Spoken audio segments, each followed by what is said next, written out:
It is Thursday again. Yes, it's Thursday, November 23rd. It is actually Thanksgiving in America. So if you're in America, happy Thanksgiving to you. And I just want to welcome each and everyone for being here again. It's another Thursday. Wherever in the world you are, thank you for being here today. And before I introduced my guest, who is another of Jamaica's track and field gem. Yes, I call them Jamaica track and field gem. So before I introduced her, I just want to wish Alina Wright a happy birthday. She has been on the show before, a big supporter of the show, and she is also a track and field coach giving back in Jamaica at the high school level. So, Alina, happy birthday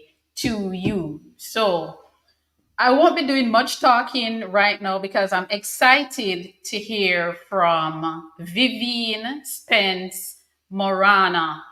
Help me welcome this Olympian, 1988 Olympian Vivienne Spence Morano. And she's also another Vere Technical High School standout. So Vere Technical is really supporting this program. So help me welcome Miss Vivienne. Vivienne, welcome. Thank you. Thank you. It's a pleasure to be How are you? here. How are you today? How is your Thanksgiving going? I am wonderful. Thanksgiving is going great. We had supper about 1 o'clock or Okay, so. We that's eat early. early. That's Yes, early. we eat early and then we go for a walk and then we come back and they have dessert. You notice I say they have dessert. Mhm. Well, I want to thank you. Thank you for, even though it's a holiday, thank you for accommodating me tonight. It's my pleasure. It's my pleasure. Thank God I'm able to do this. Amen. Amen. Okay, Olympian, as I said before, guys, she is another of Jamaica outstanding Olympians, and she is going to tell us a little bit about her and her journey tonight. Vivienne, if I can call you that, tell me about Vivienne as a little girl, which parish you're from. How did it started for you? How much time do you have? Oh my gosh, it's a lot, right? Yes, it is. Um, I grew up in Westmoreland in a very small town called Old Hope. Most people hear about New Hope, but they don't know about Old Hope. Old Hope is really, I think the last time I went there 7 years ago, we still didn't have electricity down there. So Wow. it's extremely remote. Um, and so we had 10 acres of land and I had a lot of place to run and play.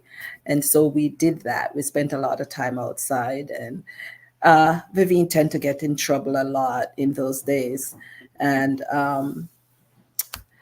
mom would send my siblings after me. I'm the last of 11. So she would send the older siblings running after me, and I decided I would not take a whipping that day. So I started running, Wow. and I realized my talents from then. So you know, people ask me where do I begin, and I said my mother's training. Indeed. So that's where I started. I realized I could run. Didn't take it, didn't mean much to me. On sports days, yes, I would do well. They have the inter-house competitions and so forth, and I would do well. But then outside of that, people didn't want to play with me, and I couldn't understand why. And it's just because they couldn't catch me. So A I dominant was no force. Yes. So after a while, it dawned on me, oh, it's because I can run fast and it's no fun chasing after me. So, yeah, that was my humble beginning. So at that level, did you did you have any idea that you wanted to do track and field at any level, let's say high school? No, I had no clue. All I was focusing on is getting through these grades. I mean, I was in second grade, third grade when I discovered that. So it was just a matter of me growing up and preparing for common entrance and so forth. That was my focus. I enjoyed running. I had fun on sports day and so forth. And that was it. I had no interest in or I didn't know that it would take me as far as it did because I really had no interest. You went to one of the top high schools in Jamaica as it relates to track and field, Vere Technical. Vere Technical is a big deal in more ways than one. You are a part of that legacy. Tell me about your journey at Vere Technical High School. Uh, There, yes, indeed, it is. It is. You say there, and everybody, oh, so you're a runner, you know, that was the stigma. Or you played football, right? Of course, obviously, I wouldn't be playing football, but yeah, my journey there, it's. Let me back up a little bit. I didn't pass any of my common entrance exams. So I went to secondary school. In those days, um, there were secondary schools or all age schools. Dating myself, but that's okay. Uh, so I went to those, and then I was still running. And then one of my coaches went and spoke with my mom and said, I may be able to get her a scholarship into one of the high schools. And we started out at Stets. Nothing happened there. We went to Camperdown, spoke with Glen Mills. Nothing happened. And a few months later, I'm not sure how Vere came into the picture, but we got there and I was accepted. And so I started there, I think in late September, October of 1981. I even started school late, so I had to play catch up and got into a good group of friends outside of track, of course. And they were so helpful in helping me to catch up. So it was great. Friendship maintains even up until today. And so my years there, my first year, 1981, 82, was I realized extent to which this could take me, girls champs and all that, and all this is new to me. I'm like, what in the world is going on?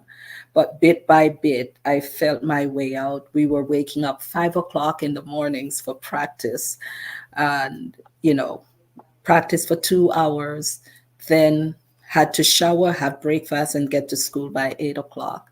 And in the evenings again at 4 o'clock, we were at it again from 4 to 6. So that was our schedule. There, the athletes that I want to say that I wish I could be. I wish I could say all the athletes were cared for as well, but I cannot honestly say that. At least when I was there, the football players and girls' track were well taken care of. Um, but everybody had breakfast, everybody got lunch, everybody got dinner. Mr. Francis would see to it that none of the athletes went hungry, and because that was important for us to be able to um, endure the rigorous training we had. And so we were well cared for in that regard. It was a rigorous training, and I embraced it. I really embraced it. Um, I was more of a 1-2 runner, Mhm. and I was changed into a quarter miler. which I have to say I did pretty well at. So I could do the one, the two, and the four. And I ran on both relays. So I was flexible in that regard. I also made the Penn Relays team that first year, which was a shocker. So, but Who were your a good teammates? shocker. Who were your teammates on that Penn's team? Oh gosh. Um, I remember Ethelyn, Hilary Oliver, um, Veronica Finley, Wow. Marcia Dunkley, Elorine. What was Elorine's last name? She's now Hill. Um, yeah, yeah. But she's Interesting. a shot put discusser. There was Maisel Thomas who long jumped and high jumped. Trying to remember who else. Dunkley and Foster. They were two Foster sisters. So yeah, Merlene was not a member of that team, of that group. Merlene Merlene Otti. Otti. Mhm. Merlene Otti had already gone. Okay. Yeah, I went in the 81 and I think Merlene left a couple of years before that. Okay. I think it was. So no, she was not. Okay. Vere, as I said before, Vere is a big deal. And of course, I'm seeing a lot of your alumni on the chat. Ethlyn Tate is there saying hello. Hi, Um, Edlin. Dorothy Scott Genius, who maybe would have been your senior, she's also on the live as Vere standout and who have also been on the show. But know that you're at Very Technical. You got to Very Technical. How serious were you in making after you accidentally made that team? How serious were you after that you want to pursue this thing? I think that's when I realized my potential and I got serious about making even the character team. I didn't even try out. I didn't know what that was about. So I went after the character team and I made it that year. I think we went to either the Bahamas or Martinique. But either way, I made the two last years I was there. I made the team to the character games. Um, I didn't think about the Olympics because I never thought I was good enough to make the Olympic team. So I didn't bother to pursue that, but I was content just knowing that I made those. I was able to represent my country in those games. Beautiful, beautiful. Very Technical is the top leader or the leader with 21 titles. No school, no girls' school in the girls' champs history has gotten anywhere close to Very Technical 21 titles. What is the motivation behind this success in Clarendon? What was really happening? What brought on all this success year after year for Very Technical? I think we were a bunch of dedicated athletes. We worked hard. As I said, we trained twice a day, 5 to 7 and 4 to 6. Uh, we were committed to whatever we were doing. We also realized that we we were winning the championship several years in a row and we wanted to carry on that legacy. At least at, let's go as far as we can go. uh, I was determined to do my part. I think each of us take on the role that we're determined to do our part so we can keep it going until at least we graduate. So that was the mentality we had. It was we were mentally tough. We weren't getting that mental coaching. We were getting the physical coaching. We weren't getting the mental and the emotional and so forth. But we were just mentally tough in those days. We just tell ourselves, hey, we're going to go for it. If there's ever a time that we we came together was at Girls Champs. we just rallied regardless of what was going on in the camp. Imagine 60 girls living together. You know what that, you can imagine what that feels Oh like, yes. Oh yes. right?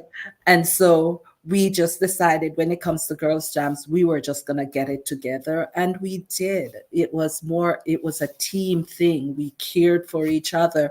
One of the things we did was the relay teams. Our hairs were combed the same way. The class 4, their hairs were combed the same way, and we as the older ones just rallied around them and combed their hair, braid their hairs, and so forth. So it was really a team. Where it says there's no I in team, Mhm. that's where it came together. Beautiful, beautiful. I love this story, and I love what you said about grooming the younger ones. They had a different hairstyle, so it shows, you guys going up the Uniformity. rank. Yes, and Yes, and I love yes. that. I love that. Um, After high school, where did the next chapter took Vivienne Spence Morana? After high school, I I was in limbo for a while because there I had gotten a scholarship to University of Tennessee. That fell through because the coach left and went to Texas. So I stayed in limbo. I was offered St. Augustine, Carolina, and I refused. And one of my brothers suggested that I go to GC Foster, and I went there, had an appointment and everything. The principal was not there when I arrived. So I went back home, not knowing really what I would do. And it was funny, when I said home, I was actually staying with my sister who was a nurse at UC at the time. So I was there, and I heard these people coming up the stairs. I'm like, why does it sound like these people are coming to me? Sure enough, they came and knocked at the door. It was my dorm mother for that year who came, and she showed up with this white guy. Like, where did she find this white guy from? But anyway, she said, Herb McKinley sent me to you because he was looking for you, can't find you. And I told him I may have an idea of where you are. So she was able to find me because I took her to my sister's place during that year when we had champs. We were staying at UWI in one of the dorms there. So I took her over there. So that's how she knew where I was, or had an idea that I was there. So anyway, make a long story short, the coach came, and he was from the University of Montana. And so, make a long story short, I ended up at the University of Montana. That did not last long because at the time I needed five CXCs, and I was only successful in 4. I took 5, but I only got 4. So by December, I had to leave. Where I would go from there, did not know. It was either a junior college or a Division 2 school at the time. I drafted up letters and sent them out, and they were kind enough to do that for me. They really didn't have to do it, but they were kind enough, excuse me, to help me draft the letter and just send them out to Division 2 schools and junior colleges. I got a lot of offers. Foggy Borrows, actually. Oh, that man. Foggy Borrows, he was at LSU at the time, and he tried so hard to get me, but just because of that stipulation of the CXCs, I wasn't able to get there. Anyway, Hampton University contacted me. That was the only school that I didn't have to pay a registration fee for. Now I'm not working because I'm on a student visa. Mhm, So I mhm. cannot work. And I didn't want to be asking my sister every time, can I have $100? Can I have $50? I'm like, I'm not doing that. So Hampton University contacted me and I jumped on it. And so, in the long and short of it, by the spring of 1985, I was at Hampton University. Wow.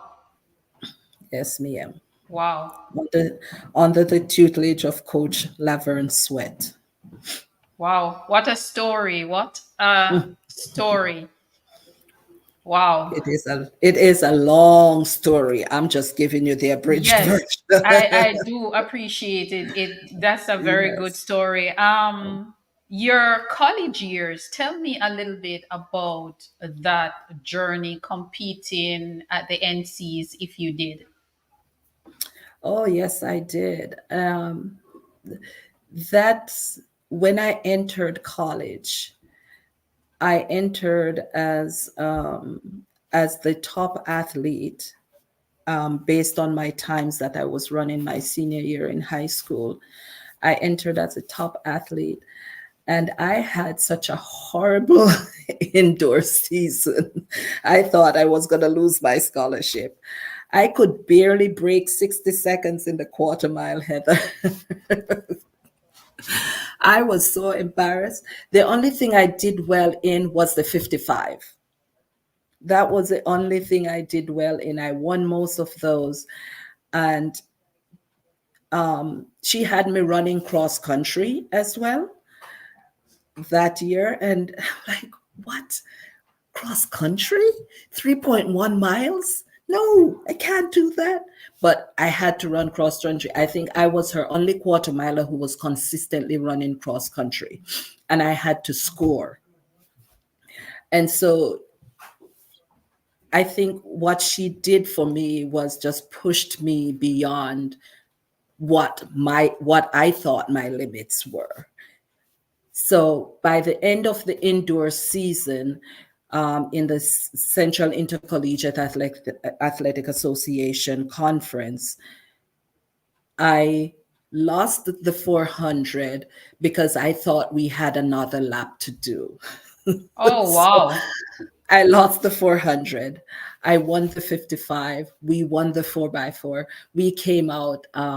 We won the championship that year as well, and I finally felt good because my time was like a 56 or some. So I went from barely running a 60 to running a 56 um, in that 400 meter. I remember it was at the Arthur Ashe Stadium in Richmond, Virginia. Improvement. Yes, indeed. And then by the time we got outdoors, I was running my best 400s. I was running my best 200s, my best 100s. LD's Clark and I were running the 100 together. And I think LD's beat me once in the 100 for the entire time I was there. The 400 was, the groundwork she did for me was phenomenal. I was able to go home and compete in the Pan American Games, in the CAC Games, and so forth each year. So I was competing throughout the summer.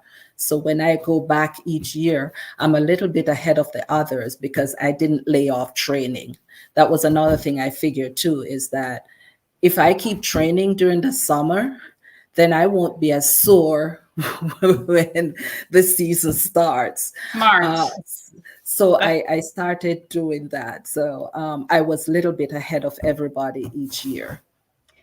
100 And, meters, 200 mhm. meters, 400 meter. Which was your favorite event? Which you would do by the snap of a finger? I would do the 400. I Wow. would do the 400. Yes. I have start was horrible. I can never get my start. So I'm always playing catch up with that. The 200 is a bit better because I'm a great curve runner, but once I get on that straightaway, it's a challenge for me. So the 400 is the one that brings everything together for me. So I that's need where I to would go. I need to ask you something. You just touch a nerve. You said that you are a great curve runner. Some of our best curve runners went to Vere Technical. And I'm not saying this because I favored Vere, but when you think about the likes of Merlene, when you think of the likes of Veronica Campbell Brown, Beverly McDonald, Aileen Bailey, Sharika Jackson, I mean, curve running, is this something that you guys practice to do? Oh, I don't, I can't say we do, but there had to be something there. I can't remember us. Well, yeah, really, he would tell us, run your curve. Run your Attack the curve as curve. hard as you can. Yes, he said, attack the curve and then let your momentum take you down the straightaway. That Wow. was his tactic. Run your curve. And my college coach told me the same thing. Run your curve as hard as you can. By the time you get off, you'll be ahead of the pack. Yeah. So So yeah. so said, so done. Hmm. Pro, you went pro. You were in the sport in an era where um earning, it was still, I think it was still amateur at that time in 19 in the 80s. Um what influence or what encouraged you to keep going even when you weren't able to earn from the sport? What was the motivation? Well, in all honesty, I didn't I didn't go much after college. I tried it my first year after college and I could not pick up a sponsor. And there's a backstory to that, Heather, where all these years of competing, I was going against my conscience. I was a born and raised Seventh day Adventist. And I was competing during those Sabbath hours. I'm sure you're familiar with the group of people who we are. Mm-hmm, And mm-hmm. and so I was constantly, every time I put foot on the track, my conscience was killing me. And I think that's one of the reasons why I didn't do as well as I could have, because it was always there in the back of my head. And so after college, when I tried to go pro, could not pick up a sponsor. I competed for a few track clubs here and there. And then, it got to a point where I was praying hard that the Lord would take me out of the sport. Wow. I did not see my way through college. I'm like, I don't know. I didn't have the faith to say I'm going to walk away from it because, in a sense, I loved it.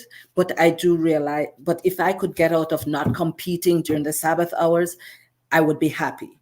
But that was not happening. And so when I finished college, tried to pick up a sponsor and could not, I was still training. And then I remember one night being in the gym by myself. I was the assistant coach at Norfolk State at the time. And afterwards, I started doing my workout. And I remember a pain gripping my stomach so badly.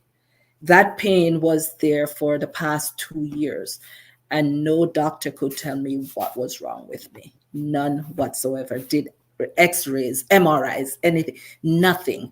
There was nothing they could find. I changed my diet. I did everything I could. Didn't matter. The pain came back, And I went into a fetal position on the ground because that's the only way I could get relief. And I remembered praying and said, God, you get me out of this. I serve you for the rest of my life. Heather, no joke. Within seconds of praying that prayer, the pain totally dissipated. I got up, I cooled down, and got in my car, drove home, threw my spikes in the back of my closet, and that was it. Wow. That Your pain your never came back. Never. your prayer was answered. My prayer was answered on the spot. On Wow. the spot. Let us So talk about your Olympic dream, 1988, Seoul, Korea. Let us tell me a little bit about that experience. for that experience, I was doing very well that year, 87, 88. I was running some of my best times. The coach would throw me in a 4x8 relay. So my strength I would became very strong, and I had the speed and everything. Everything was really coming together. That year, I won the NC2A 100, 200. We won the 4x1, and we took second behind Alabama A&M in the 4x4 with Gerald Miles. Oh yes, I know that name. Yeah, beat Hmm. me out. They beat me out, man. It was heart wrenching. But anyway, she was a great quarter miler too. So she was awesome. I don't remember if I've ever been able to beat Gerald at all in a 400, but she was an awesome quarter miler. So the coach encouraged me to go home and try out for the Olympics. I went home, made the final, and didn't do well in the final. And it's like, man, I came this far. But anyway, but next thing I knew, they were looking for me to have a runoff. I'm like, a runoff? I didn't make the team. Why a runoff? So they gathered three of us together and they had a runoff, and I won it. They did it twice. I won both of them. And so I made the team. I'm like, okay, God. So what was the reason for that runoff? Because if I remember Uh, 1988 Olympics, we had Marlene, we had Grace Jackson, we had Juliet Cuthbert, and so forth. then So then there was Ethelyn, Ethelyn Tate, um, right? Laurel Johnson was sixth. I was seventh. To be So, honest, I was so seventh. why So was there a runoff? It was never no, explained. no clue, no clue So what that no was, one because explained to you why you had to do a runoff. Who did you run no, against? Who did you run against? La- Laurel and Camille Coates. Laurel and Camille Coates. And I'm like, why? Why am I even here? You know? So I, I don't know. I honestly don't know. Up until this day, I don't know the answer for that question. And But that runoff Laurel and earned you I, a spot on the team. it earned me a spot on the team. So Laurel and I were the fifth and sixth person on that team, and so we made it, and I was grateful for it. And we ran the first round, made it to made it to the semifinal, made it through to the final, really. Um, and we're sitting there in anticipation of seeing Jamaica showing up, and the lane was empty. Yeah. Why? Yeah. Why was that lane empty? Because we had a super team. We had, as I said before, we had Merlene Otti on that team. We had Grace Jackson, who had won silver in the 200 meters. Mhm. Cuthbert was there. Lynn, the little Mhm. dynamo, was there. So Mhm. what Mhm. happened? What happened? All I heard was Merlene was injured. Oh, wow. So why not pull someone that ran in the rounds if she was The, injured? the policy was we couldn't substitute twice, so whoever ran the semifinal had to run the final. Oh, the rule was different then. Mm-hmm. Oh Mm-hmm. wow, wow, wow. Yeah. Cause that So was a good team. it was. You It know was. something? You know something, It Vivienne? was. You just answer a question for me that I have been asking for years. What happened to the Jamaican team? And why is it that they're, because when I look at the medals, I've been doing a research regarding the medals, and I noticed that Jamaica did not medal 1988 at the Olympics in the women's 4x1 team. And when I look at the teams, I'm saying, what happened? But Mm-hmm. thank you very much for that. But the rule has changed now. The rule Oh, is so much it's better now. different. It's Oh, different. okay. Yeah, the Okay. rule Well, I'm is glad to hear that because that was heart wrenching. I know we could have medaled. I know we would yeah, have medaled. We would indeed. have When I medaled. look, yeah, when I look at the teams, Jamaica could have challenged the American team Oh yeah. with Flojo, Gwen Torrance, Evelyn Ashford. You know Yes. that And I don't remember who that fourth person was, but yeah, I they could have. yeah. What's her name? That little. I think Oh, what's her? what's her name? I don't remember her name, but I remember Yes. Flojo, Gwen, and And Evelyn Ashford, who won the Evelyn year Ashford. before. Right. Yes, Yeah. yes, yes. But we could have easily Yeah. meddled because Easily, easily. the strategy we had was the person who could we put people where they were best. Oh, Um, thank you for saying that, sweetheart. Say that yes, again, please. we put people where they performed best. You know, Grace could run a straight away. Grace was on the back stretch. Ethelyn, I think, Ethelyn started. Um, Merlene was anchoring, Hmm. and and what's her Who was on name the was on the. curve? That's what I'm Juliet trying. Juliet Cuthbert was on the Cuthbert. curve. Hmm. Hmm. Hmm. Someone, Dorothy, is saying the name of the American that the fourth American is Alice Brown. Oh, okay, Yes, okay. I Alice think Brown. I think That's not what I was I thinking. think she That's, finished fourth or fifth in that. Was she not 100 meter? No, she wasn't. She wasn't. It no, it was was it. Ashford, Yes, it Gwen was Tarrant, Flojo, Gwen, Joe, and and Ashford. Evelyn. Hmm. Yeah, Yeah. Hmm. yeah. Yeah. Yeah. So.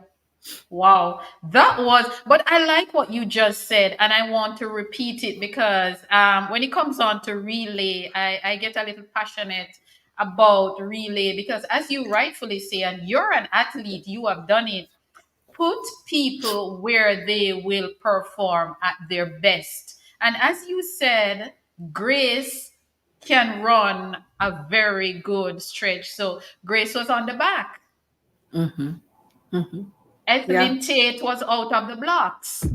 Right. Right. Merlene, who does it best, was on the anchor. The anchor. That's right. But Heather, that's what we did in college. I remember one year, the year we won Penn Relays, we were the only Division 2 in the Championship of America that year.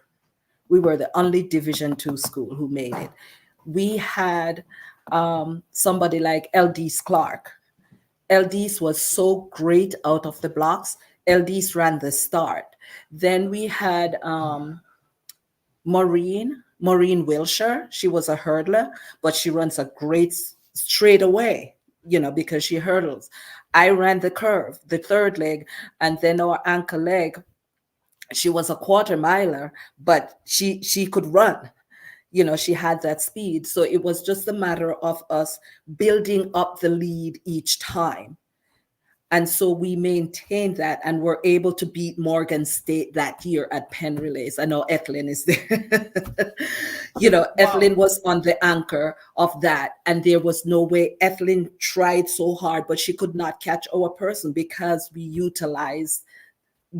were utilized where we performed best.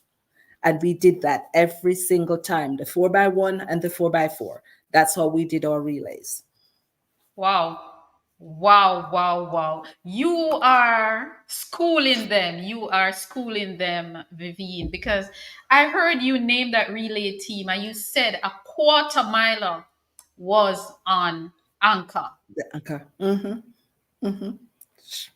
She was a quarter Wow. miler. She was Yeah. a quarter miler, but she can give you a good leg in a relay. And Mhm. I've said it before, an individual runner, a person who might never wins an individual medal, can give you the best leg on any relay. And we've seen it time and time Absolutely. again, over and over. And the adrenaline that comes when you're running a relay is so different from when you're running an individual event. It's a totally different adrenaline. You can get a person, a half miler to sprint who didn't know he or she could sprint just because of that adrenaline. So, yeah, Wow. Wow. we were Ooh. tough to beat. We were tough to beat with that setup. They need you for some relay schooling, because I don't know if you're following the championships, but we continue to lose the 4x1 for women. And really and truly, we have the team. We are the team to beat. And of course, we are beaten. And as you said before, I have to go back to it another time. You place people on a relay team where they perform at their best. You could not have Indeed. said it any better. Thank you. Wow. Thank you. Yeah. 1988, you were at the Seoul Olympics in Korea. At Mhm. that time, there was no social media, hardly any telephones. There was a massive hurricane in Jamaica, Gilbert. When did you learn about the hurricane that was happening and your family back in Jamaica? Were you guys made known about it during, or it was afterwards that you heard about the hurricane? Actually, we were in Los Angeles at UCLA training, and we heard about it the day before we flew out to Korea. So we heard the hurricane was going to hit the island, and I remember people like Mr. Horsham and a couple other people were there. I remember Horsham because the minute we touched down in Korea, he had to turn around and go back home because his house was so devastated. The hurricane hit the morning we were leaving for Korea. Wow. And, so it was just constant. They were able to communicate, and I honestly don't remember how at the time, but they were able to communicate with families um, at the time to find out how things were going. I didn't have a lot of families back there, but they were fine nonetheless. They were fine. My personal family were fine, but they And were. this would have been in Westmoreland. Yes, ma'am. Hmm. Okay. Okay. So you were able to focus, even though you guys learned about the hurricane before boarding, you were able to focus on the job at hand, which is national duties. Right, and when you think about it, it's it's out of our circle of influence. So what can we do? There's nothing. We couldn't stop the hurricane. The most we could do is pray, right? We couldn't stop the hurricane, so might as well just focus on matters at hand. And so we were able to do that, and we did well where that was concerned. And thank God for that. Yeah, Thank God coaches had to indeed. go home. Yeah, people also had Struggles. to go home. And struggle. I'm a believer that I don't like struggles, but I'm a strong believer that the more you struggle, the stronger you become mentally, Mm-hmm. emotionally. You Mm-hmm. become a stronger person. I've experienced it myself. The struggles in life, people are go, how come you don't bail out? No, I don't know what that means. I am not a quitter. I Without struggles, then what would life be? I said, I look at Jesus. Look at what he went through. And I keep going to a spiritual aspect because that's my foundation, Heather. Mm-hmm. Mm-hmm. Without Mm-hmm. God, where would I be? Amen. You know, so regardless of challenges that come, I know whom I can turn to for those hard times. And even in those good times, I can't forget that it's because of him why I am where I am. Exactly. The struggles that you've had throughout your career, were you able to get support from our federation, coaches? What was your support like while competing and you would maybe run into a brick wall or something? Were you able to get that support from our federation? You're hitting a nerve. I know what I'm doing, and you know that I know. um, to be honest, I can't say I have. Um,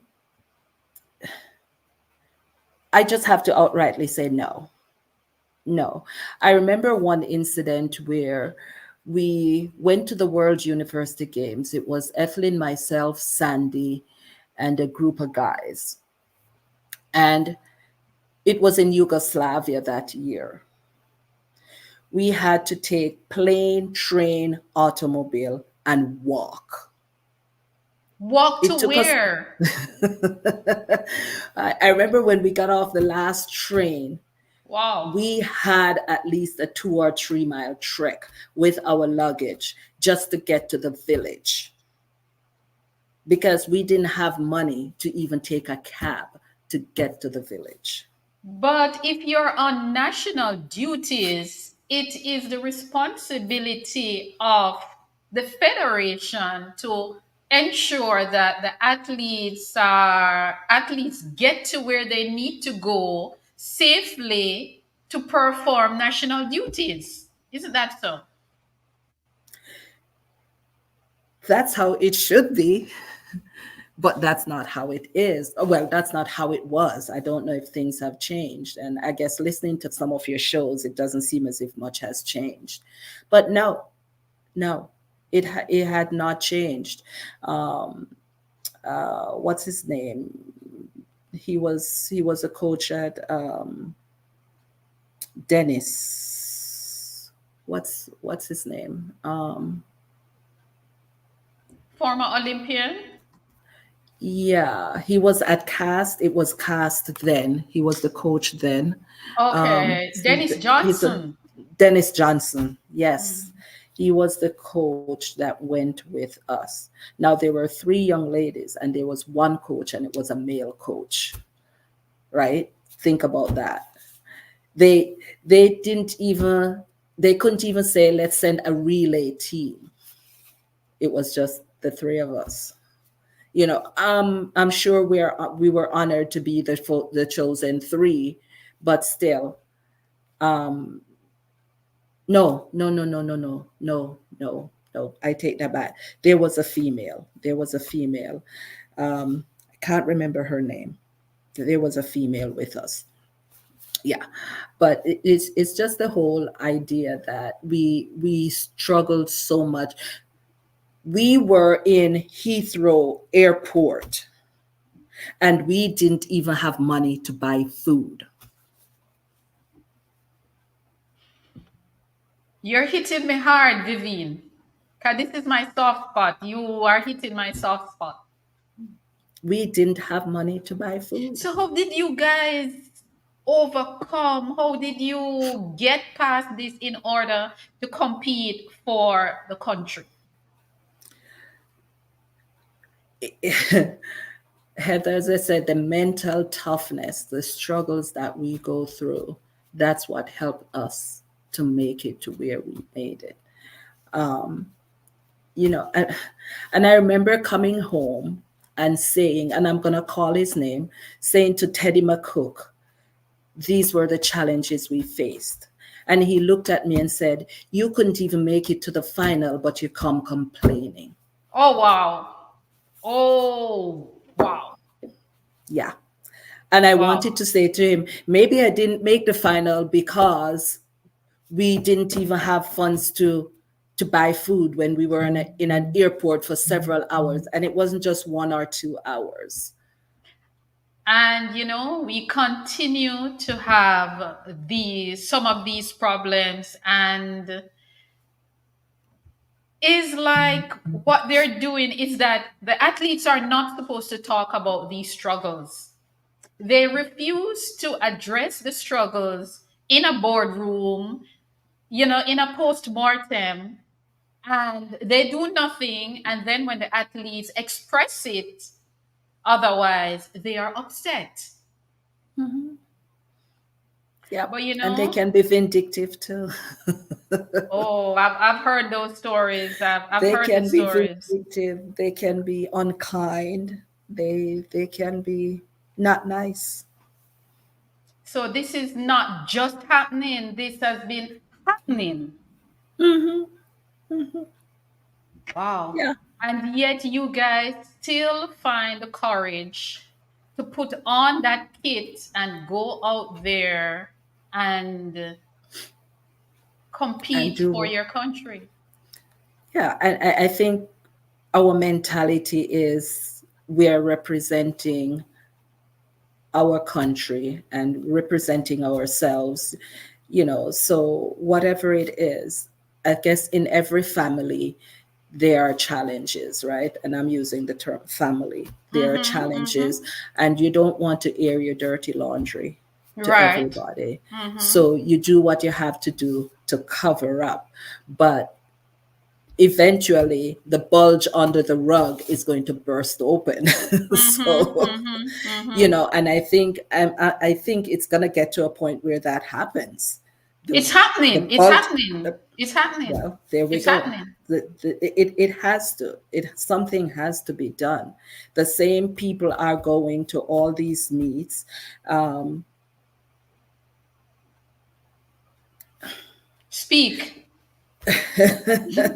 well, I am hesitant to speak because i I am not sure. Okay. Okay. And I don't want it to come back and said I misspoke. Yes, I totally agree. So I don't want to do Speak that. on what you But know. Yeah. I sometimes, let me say, I sometimes wonder that if the funds we get is is all that we were supposed to get. And this is where Vivienne's mind went, because you get a per diem or whatever. Did we get all we were supposed to get? You You'll know, never know. we'll never know because nobody said, or they tell us, well, this is what we're, and here it is and whatever and so forth. So those are some of the things I think about sometimes. And you go to these meet and you get one uniform. At least in my days we were Speak getting up. one Speak now. one single uniform for the entire time we were there. We had to wash those uniforms. Well, at least I had to wash those uniforms every time I competed, because it's only one shorts, one t-shirt, one pair of sweats, one pair of running gear, one pair of spikes, one pair of socks. One.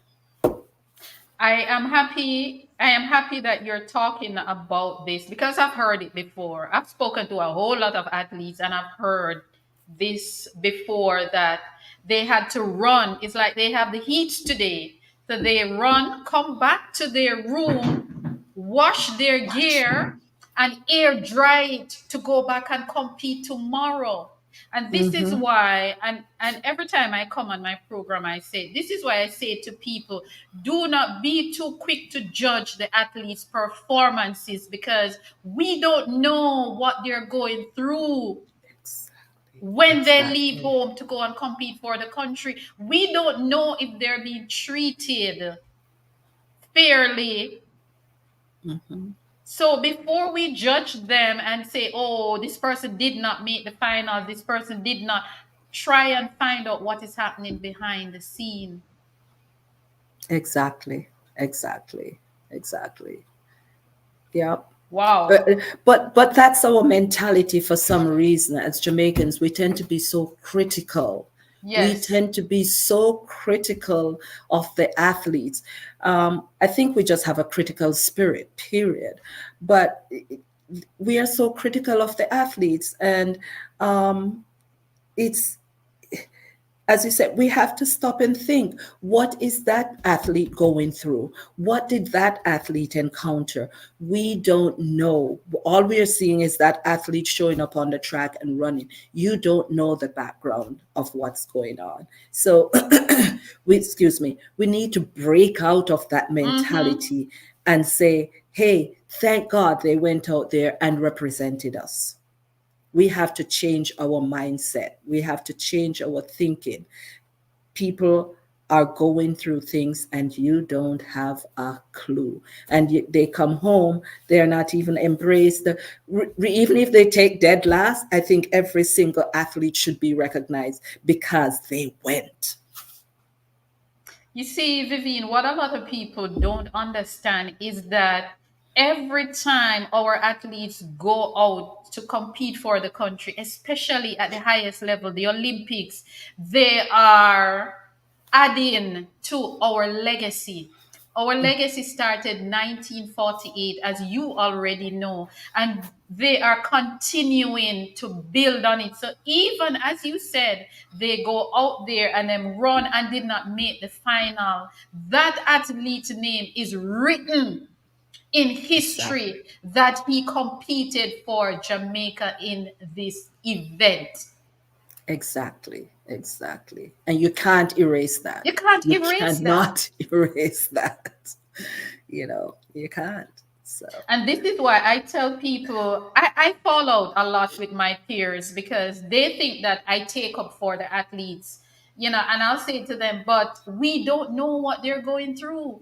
Some of them we've never met. So how can we sit behind a screen and speak definitively about what they're going through? And we've never met them. We've never met anybody for them.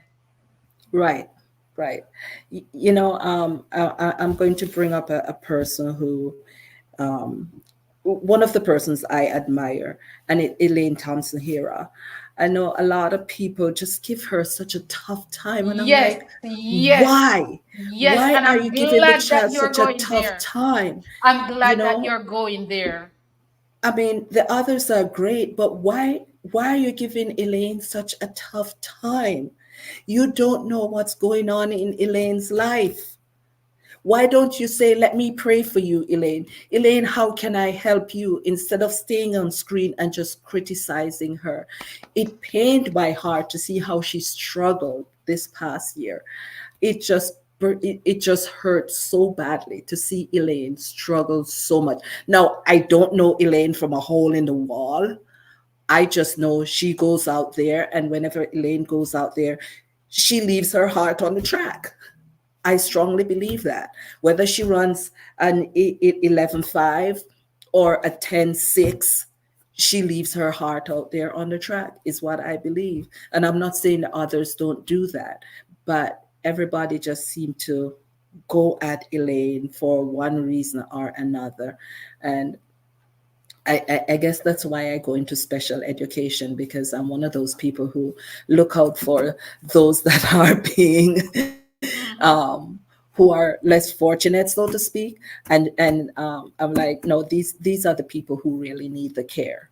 These are the people who, and I guess that's why I went into special education as an educator.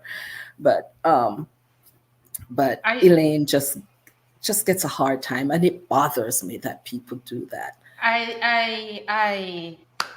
Vivian, let me tell you, I am happy. I'm so happy that you mentioned Elaine because it's the same thing I have been saying. Why do we give Elaine such a hard time for doing the same thing that everybody else is doing? Even regarding her negotiation, athletes negotiate every day. Some work, some doesn't work. So why are we treating her as if she committed a crime? This Exactly. happen every day where people negotiate. So why is it you have so many athletes this season who have changed their coaches and their camp, and Mhm. You don't hear anything. I can give you a list of big name athletes from different countries, including Jamaica, who have changed camp, and you don't hear anything negative. And the minute Elaine said, okay, the negotiation not working here, people start tearing her apart. And let me tell you, I had to get on her wagon and said, look, we need to stop it. Elaine has done something that no other sprinter in the history of the Olympics has done. Not Has ever even the done. great Flo Jo has done it. She has won the Exactly. sprint double twice, Twice. the Twice. only woman to do that in the history of the Olympic Games. And we keep tearing her and tearing her apart. It is ridiculous what we're doing. Well, not we as it, Jealousy. but I I mean, understand. Jealousy. why can't we encourage Jealousy. her? Elaine started her Exactly. season. I know that we're not here to talk about Elaine, but Elaine That's started fine. her season late. She opened her season with 11.23 or 24.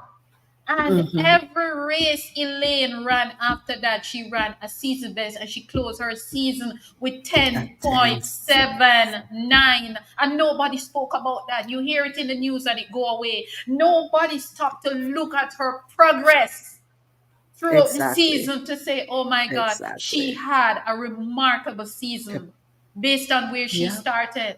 She took up the invitation to go to the World Championship just to run It's the relay. And she exactly. went. Exactly. She went. Exactly. And And when you she did a very good job in the rounds. She did. She did. And when you think of the caliber athlete she is, most people would say, oh, if it were me, I wouldn't go. But to me, that was a very humbling experience. Mm-hmm, And mm-hmm. for her to just take that invitation to go just to run the relays, knowing that the year before, she came off a double win. You know, I don't know if it's a mental thing with her and world championship, but I'm dying to see Elaine come and just win a world championship. I'm dying Yeah. for that, for her to have that breakthrough. But Mm-hmm, nonetheless, Elaine is, as you said, Elaine went from rock bottom to rock star mm-hmm, at the end of mm-hmm, the season, mm-hmm. and it's it should be easier for us to build her up instead of tearing her down.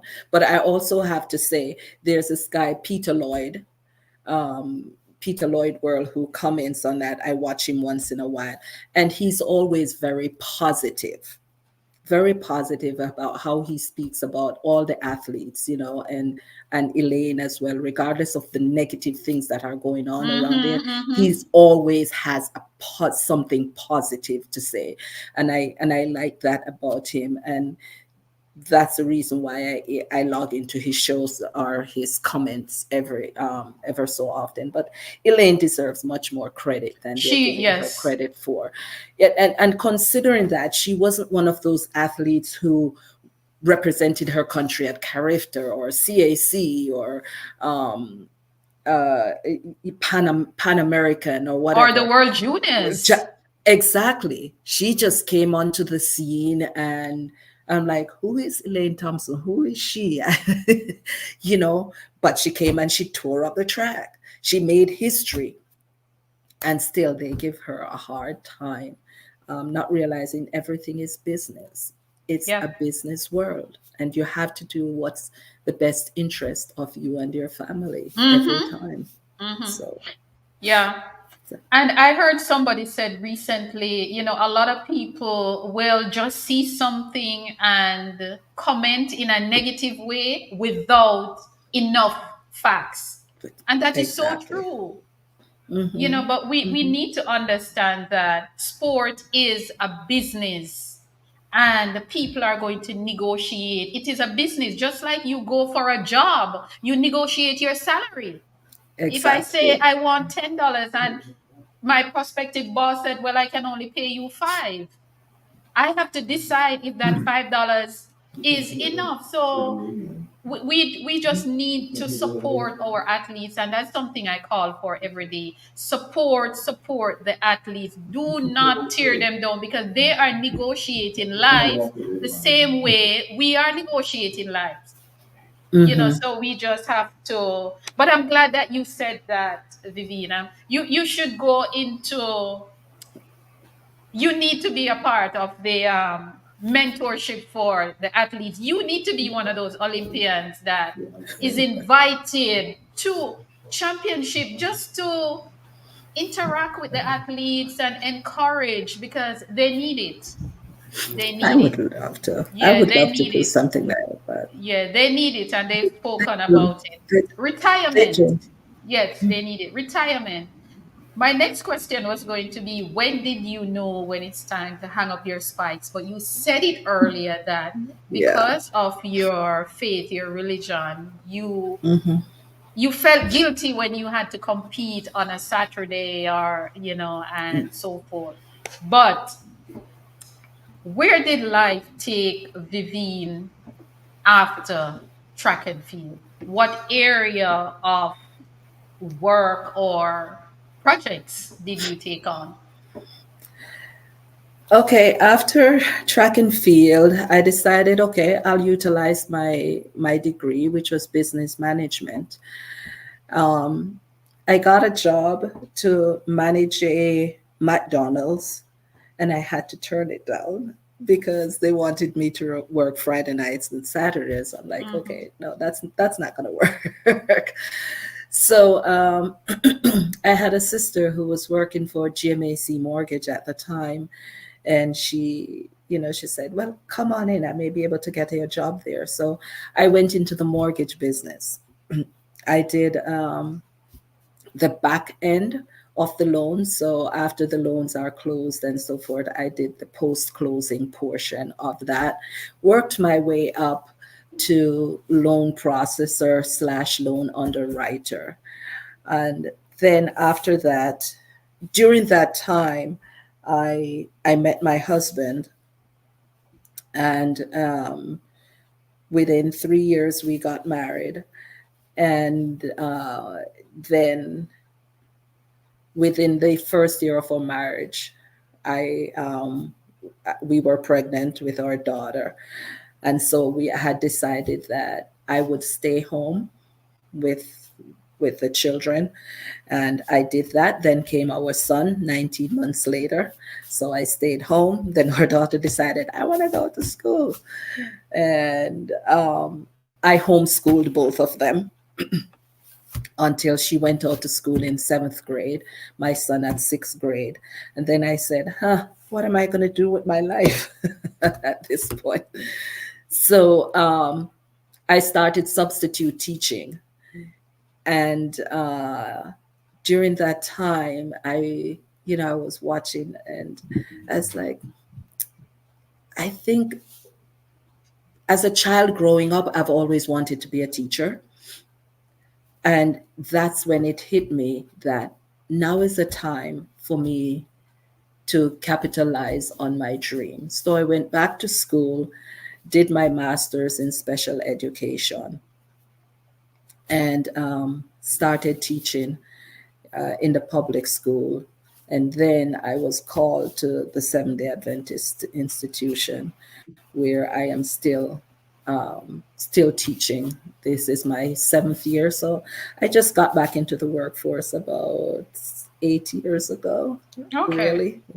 Okay. So yeah. So right now I'm a third grade teacher. Okay. So you're giving back. Beautiful. Beautiful. Yes, yes, ma'am. Yes, ma'am. You're a part of a very special elite group of Jamaicans. Jamaica rich track and field legacy at the highest level. Your name is written in it, Vivian. How do you feel knowing that you contributed to this legacy? My friends always say to me, Vivi, that's such an honor, that's such a It privilege. is. But I honestly just look at it as another event that happened in my life. Honestly, to me, I'm like, I guess a lot of people can't say they have gone to the Olympics. A lot of people can't say they have competed. competed in the Olympics. And of course, Mm-hmm. as you said, I'm one of those people. But I just look at it as another event that happened in my life, and I guess it's because of the things I was going through while doing that.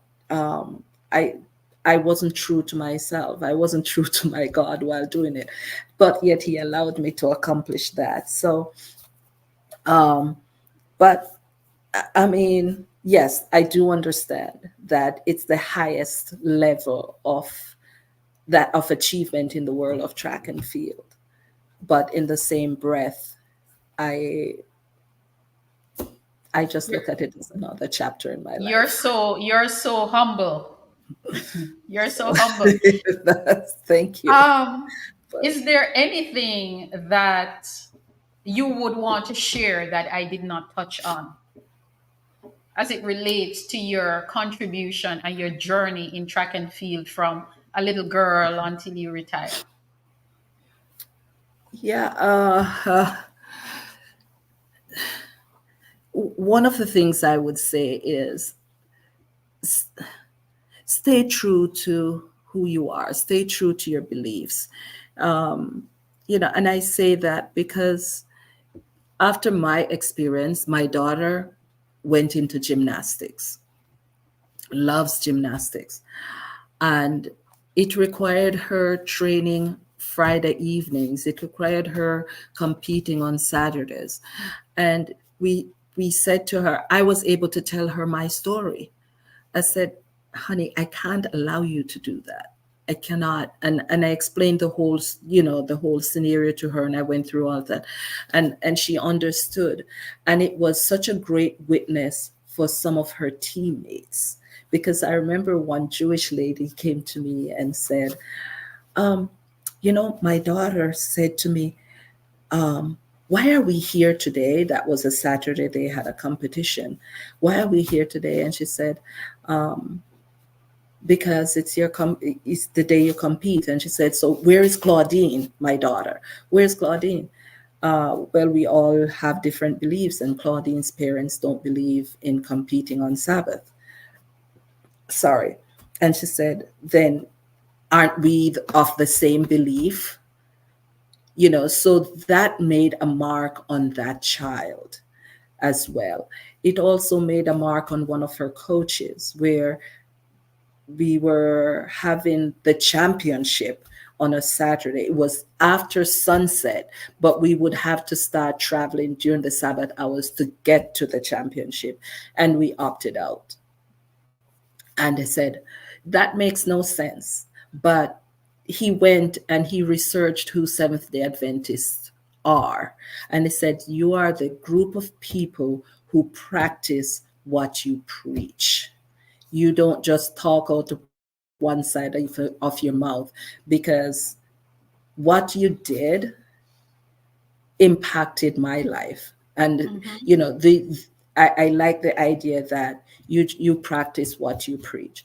So I say, stay true to who you are, stay true to your beliefs, because in the long run, that's what to me, that's what's going to get me into the kingdom, when I stay true to God.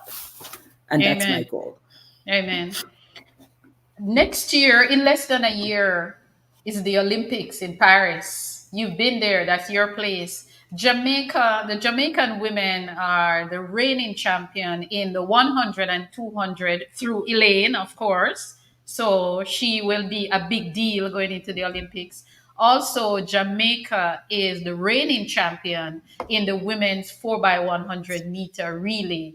Your thoughts and what kind of encouragement can you give Team Jamaica? I know it's early, but what encouragement would you give Team Jamaica going into Paris in a few months' time? The encouragement I would give them is that even if they don't get the support they need from management, come together amongst themselves and just work together, be a team. Regardless, yes, you're going to make them look good, but you know what? in the long run, you're the one who walks away with the medal. You're the one who is being showcased. Yes, you're putting Jamaica, you have placed Jamaica, or we have placed Jamaica on the map. This little speck of an island is such a big deal. Everybody is, it's the world against Jamaica to me everywhere we go. So stay true to each other. Put aside whatever differences you may have. Work together as a team. Stand up for yourself. Don't be afraid to speak up. Speak your mind. They may not like it because they don't like to be questioned. They don't like to be challenged. They just expect when they say jump, you say how high. But if you don't advocate for yourself, who is? Um, in setting up the relay teams, tell them you want an input in that. You know yourselves, you know where you best perform. As I started out saying, you're to be placed where you perform best. So just tell them you want an input in the say in how the team is made up. And to me, just just stay positive, block out all the negative stuff. um, I listen to Serena and Venus Williams, the tennis icons, and they always say, my mom and dad tells me, don't read the papers.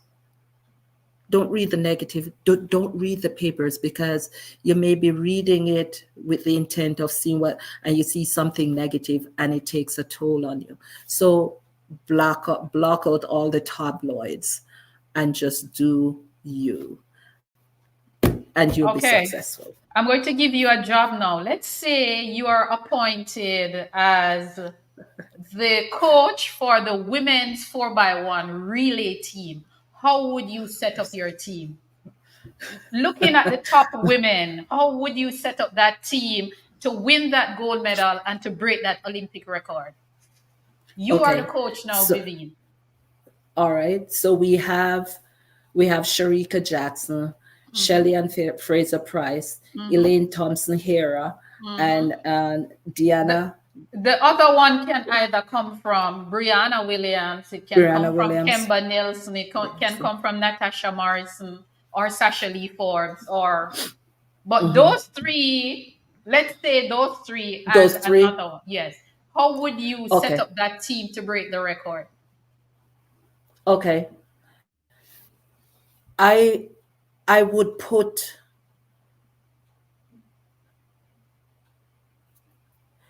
okay. I would put Shelley on the anchor. Um, Sharika Sharika would run the curve.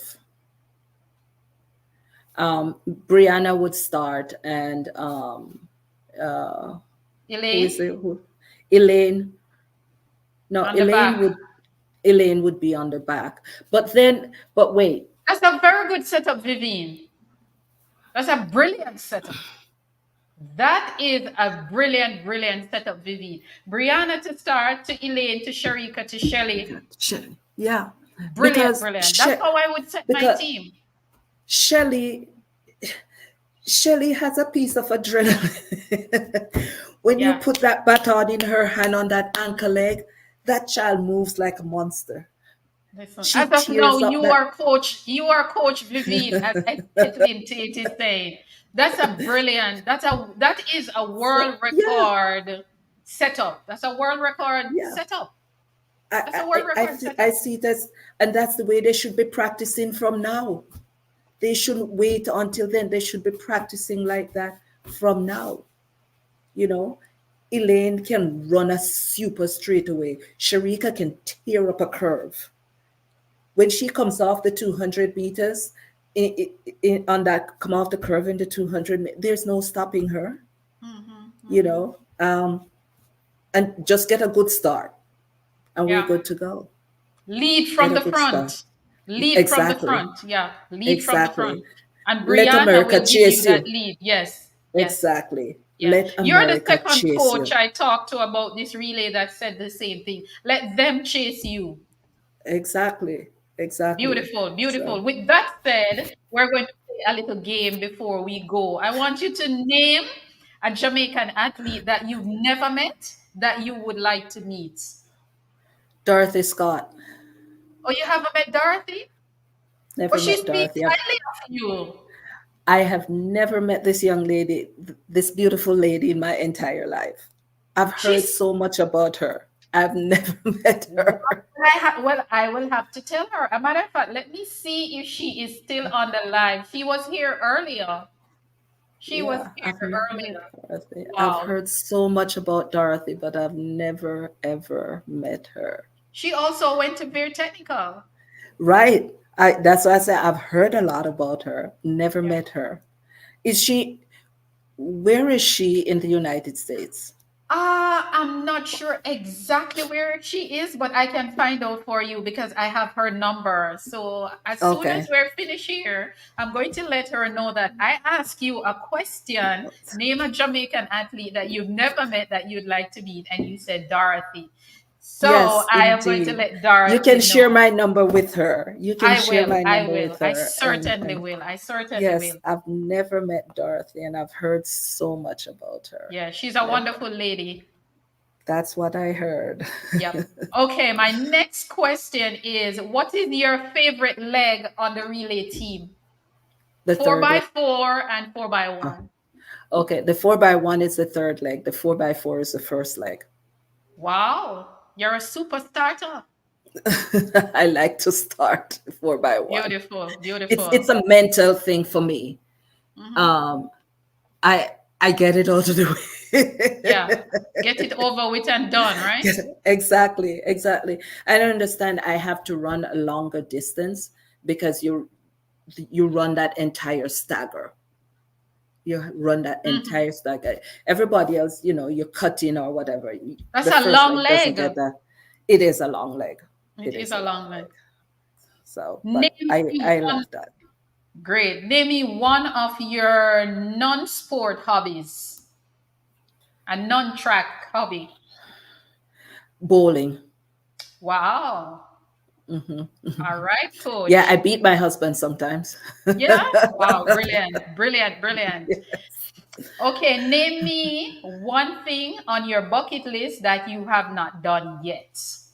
Your bucket list, the list of things that you'd like to do that you haven't done yet.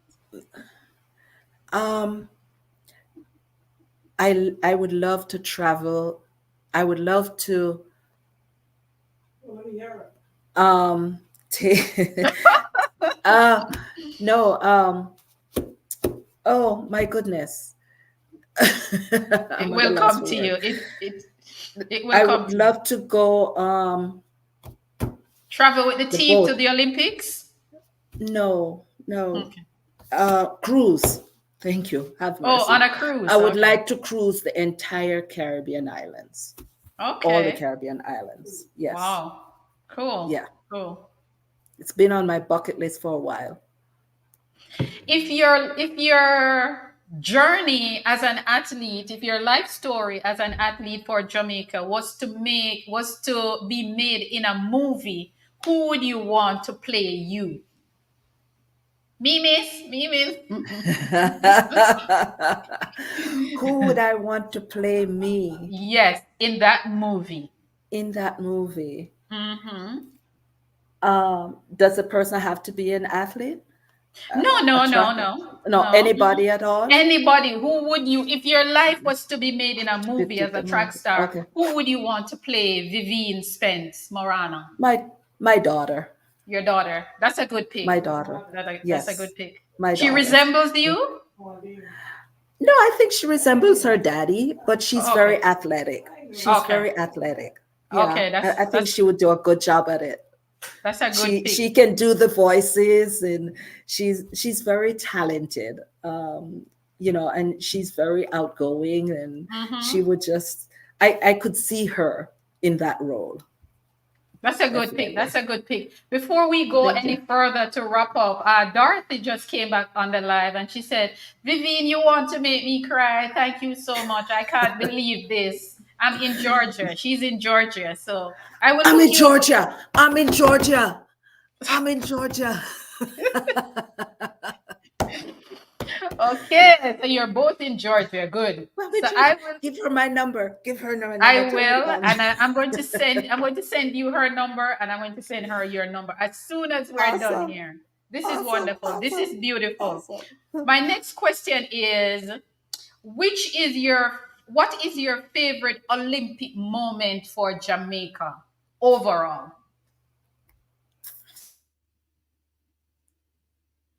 The year Elaine won the 100, the 200, and the 4x1. That Okay, was that my was most 2021. memorable. That was Tokyo. Yeah, that's a good pick. Yes. That was the Yes. Tokyo Olympics. Yes. Yeah, Yes. Tokyo. Yeah. Yes. Yeah. Indeed. Beautiful. That was, yeah, yeah. You're on a Yes. roll, Miss Vivienne. Okay.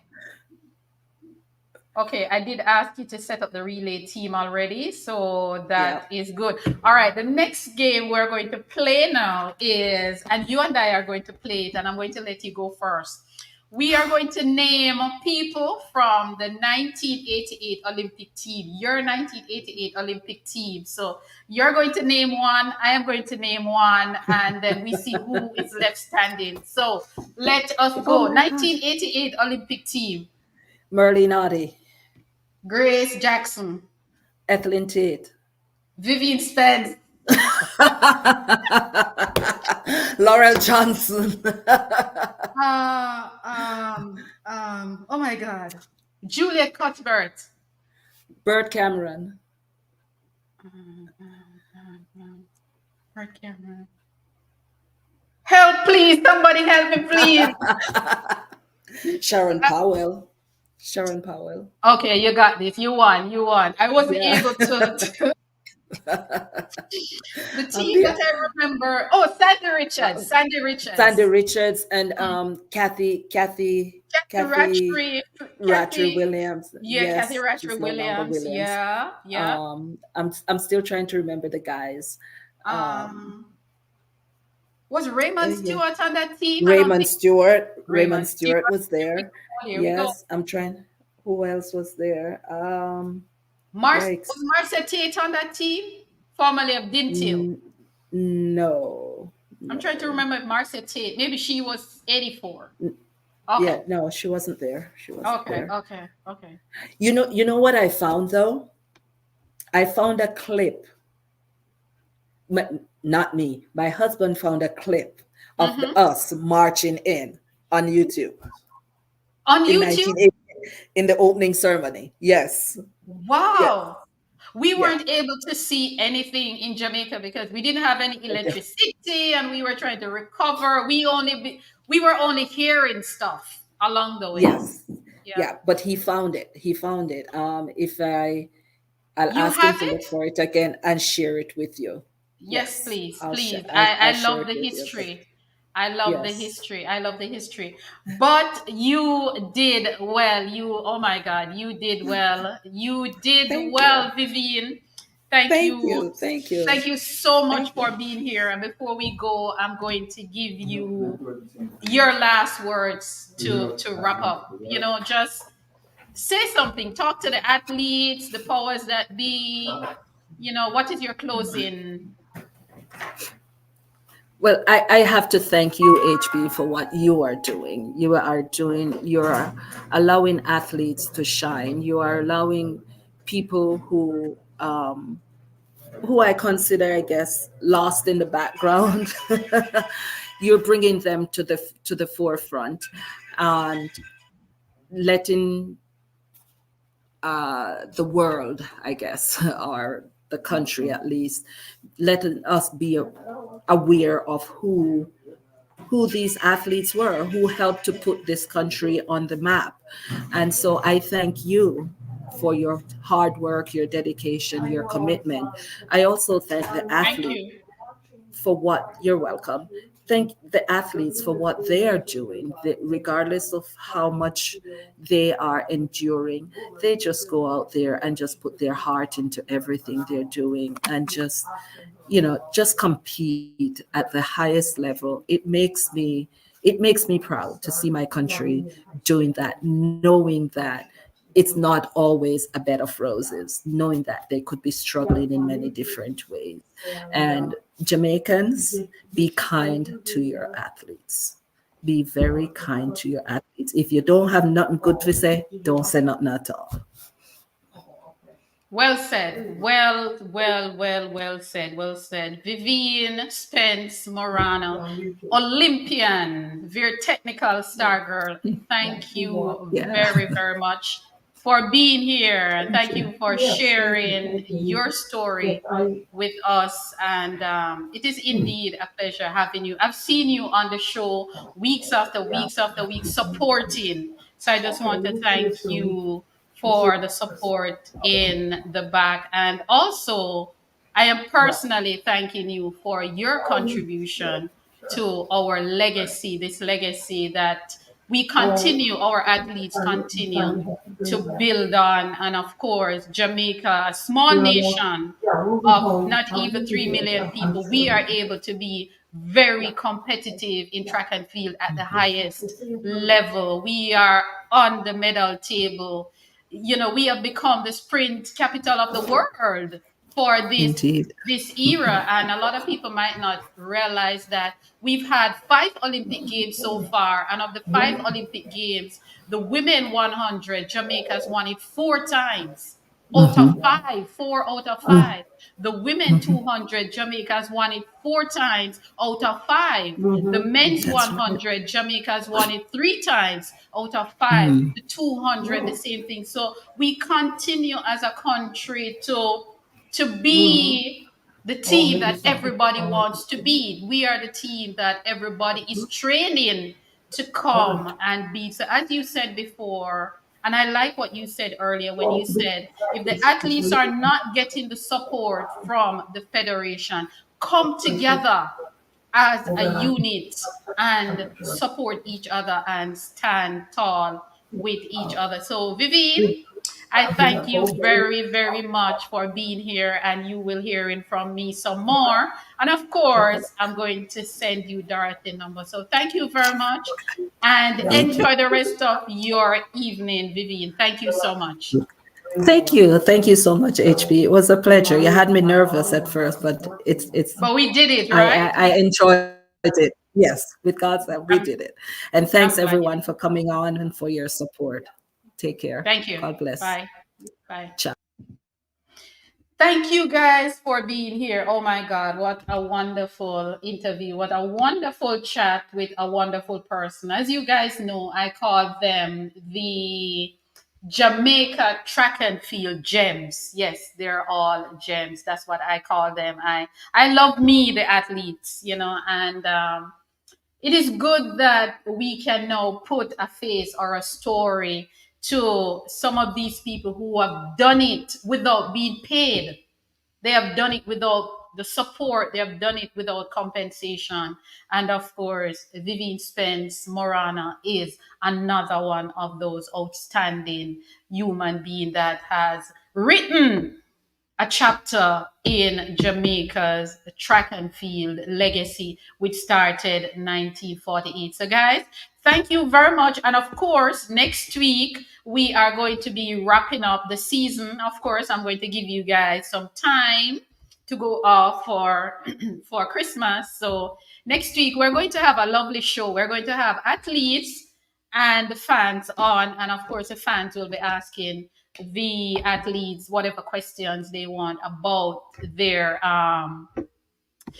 journey in this lovely sport that we love so much. So guys, until next week, be here next week for the showdown when we will have track and field athletes, Olympians. We will have outstanding athletes for Jamaica online here with some of our track and field enthusiast who will be asking questions. Again, I just want to thank you all for tuning in, each and everyone, and happy birthday again to Coach Alina, who is known as distance running in on the live. Thank you very much. Alina, I hope you had a great birthday. And guys, thank you again. All the Olympians who turned out. Ethelyn was there. Dorothy Scott was there. Thank you all. Dave Graham, everybody. If you don't hear your name, please. It's just that I don't remember. But thank you guys so much for the support. And of course, again, we want to thank Vivienne. When I was doing my research, it is so funny when I was doing my research about the schools, about the Olympians, and the school with the most Olympian. I saw Vivienne name. I saw the name Vivienne Spence on the list, and somebody messaged me one day to ask me if I know the name Vivienne Spence, and I said, yes, she's an Olympian. She's a Jamaican Olympian, but I haven't had her on the show as yet. So it is so funny that she's here tonight. But as we say, God works in mysterious ways. And we just want to thank her for being here. And it was lovely. I enjoyed talking to her. She was very authentic. And she just shared her story, which is what we want to hear. So, guys, thank you again for being here and enjoy your weekend. Have a great weekend. And remember now to be kind to each and everyone, and also be kind to yourself. And have a great weekend. Have a great weekend, and happy Sabbath when it comes. So, guys, I'll see you next week. Have a good weekend, and we will chat again. Okay. And remember, as I always say, one Jamaica, peace. Thank you. And please support the athletes. Support the athletes. Let us rally around them. Okay. Thank you very much. Bye. Thanks again, Vivienne, for being here with us. Vivienne Spence-MORANA, thank you for being here. Have a great night, guys, or good morning wherever you are. Bye.